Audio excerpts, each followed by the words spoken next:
UP BJP प्रदेश committee के गठन को लेकर चर्चा तेज हो गई है। 2 मई तक आएगी बीजेपी प्रदेश कमेटी की लिस्ट। क्षेत्रीय अध्यक्षों की लिस्ट भी 2 मई को जारी होगी। 40 नामों की लिस्ट लगभग फाइनल हो चुकी है। 2 प्रदेश महामंत्री बनाए जा सकते हैं। प्रदेश उपाध्यक्ष महिला चेहरों को बड़ी जिम्मेदारी मिल सकती है। सभी 6 क्षेत्रीय अध्यक्षों को हटाया जा सकता है। पंकज सिंह को प्रदेश संगठन से हटाया जा सकता है। 16 साल से यूपी बीजेपी के उपाध्यक्ष हैं पंकज सिंह, और पंकज सिंह को दी जा सकती है दूसरी जिम्मेदारी।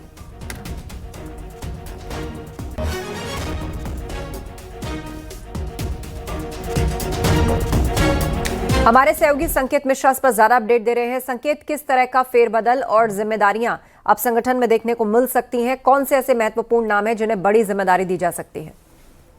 बिल्कुल, भारतीय जनता पार्टी विधानसभा चुनाव से पहले एक मजबूत संगठन बना रही है और इसके लिए भारतीय जनता पार्टी ने जहां जिला कमेटियों का गठन कर लिया है, प्रदेश कमेटी का गठन भारतीय जनता पार्टी करने जा रही है।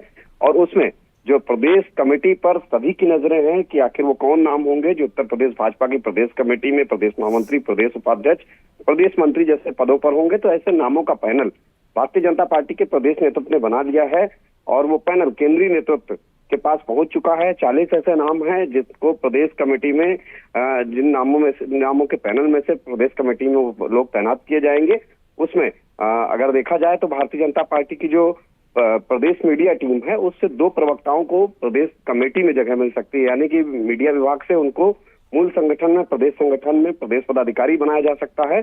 इसके अलावा जो भारतीय जनता पार्टी के महिला मोर्चा के पदाधिकारी, उसमें से भी एक पदाधिकारी को मूल संगठन में भारतीय जनता पार्टी के प्रदेश कमेटी में जगह मिल सकती है। यानी कि 2 महिलाओं को भी प्रदेश कमेटी में तैनाती दी जाएगी, यानी कि उनको जिम्मेदारी दी जाएगी। वहीं जो नाम चर्चा में है, कई कमेटी ऐसी है, कमेटी में कई ऐसे नाम हैं जिनको बाहर किया जाएगा। दरअसल जो 10 साल से ज्यादा प्रदेश कमेटी में तैनात हैं, ऐसे पदाधिकारी बाहर होंगे और उनको दूसरी जिम्मेदारी दी जाएगी। उनको कहीं दूसरी जगह पर समायोजित किया जाएगा, चाहे वो प्रदेश महामंत्री हो या प्रदेश उपाध्यक्ष हो। कई ऐसे लोग हैं जो 10 साल से ज्यादा प्रदेश कमेटी में तैनात हैं।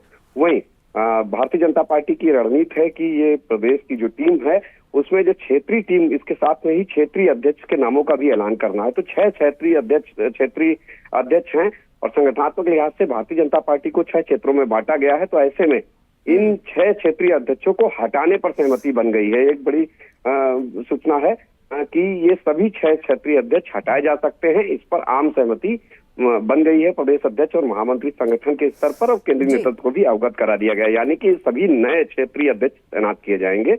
वहीं प्रदेश कमेटी में कुछ नाम रिपीट किए जा सकते हैं, अपने काम के आधार पर उनको प्रदेश महामंत्री से प्रदेश उपाध्यक्ष बनाया जा सकता है और कई प्रदेश कमेटी के लोग क्षेत्रीय अध्यक्ष बनाए जा सकते हैं। बिल्कुल, इस बड़े फेरबदल पर नजर बनाए रखिए। फिलहाल जानकारी के लिए धन्यवाद आपका संकेत।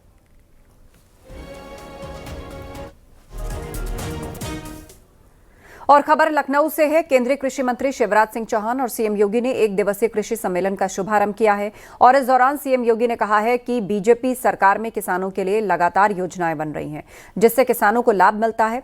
सीएम योगी ने कहा कि यूपी में 18% कृषि विकास दर है।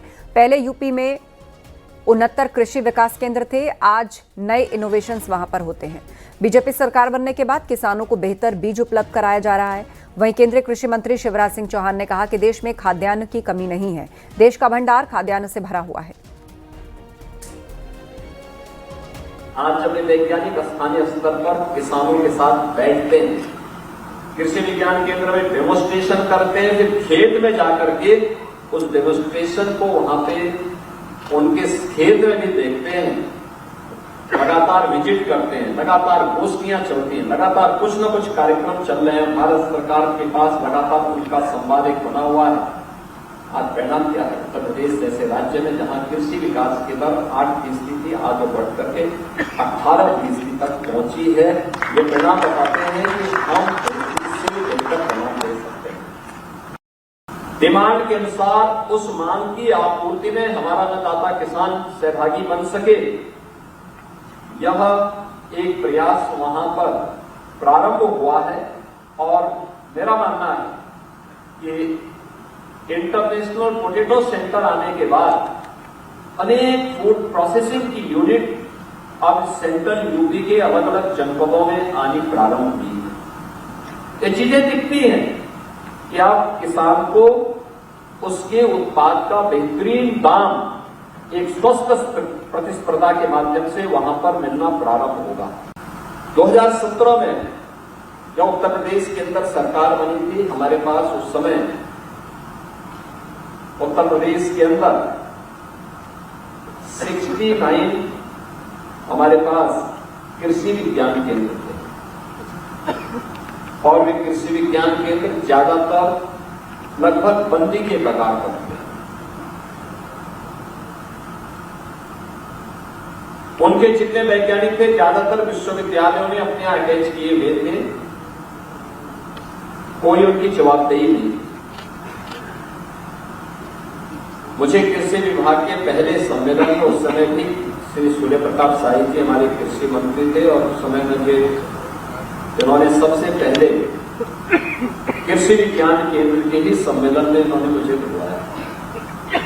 मेरा अनुभव कृषि विज्ञान केंद्र के साथ बहुत अच्छा नहीं था उस समय पर, तो मैंने इनको बोला, मैंने कहा मुझे कहाँ बुलवा दिया।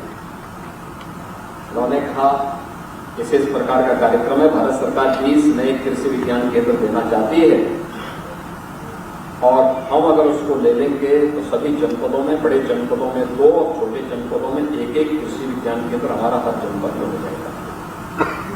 मैंने कहा लेकिन जो है वो तो काम करते ही नहीं है,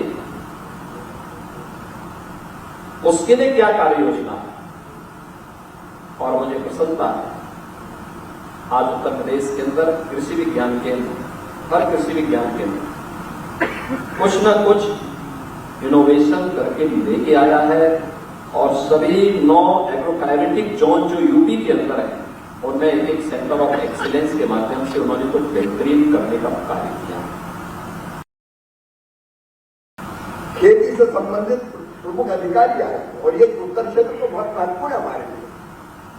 एक तो यहाँ पंजाब और हरियाणा जैसे राज्य हैं जिन्हें हरित क्रांति की शुरुआत की। दूसरी तरफ उत्तर प्रदेश है कि उत्तर प्रदेश तो देश में खाद्यान्न उत्पादन में आज नंबर बने, सबसे ज्यादा योगदान उत्तर प्रदेश का खाद्यान्न उत्पादन।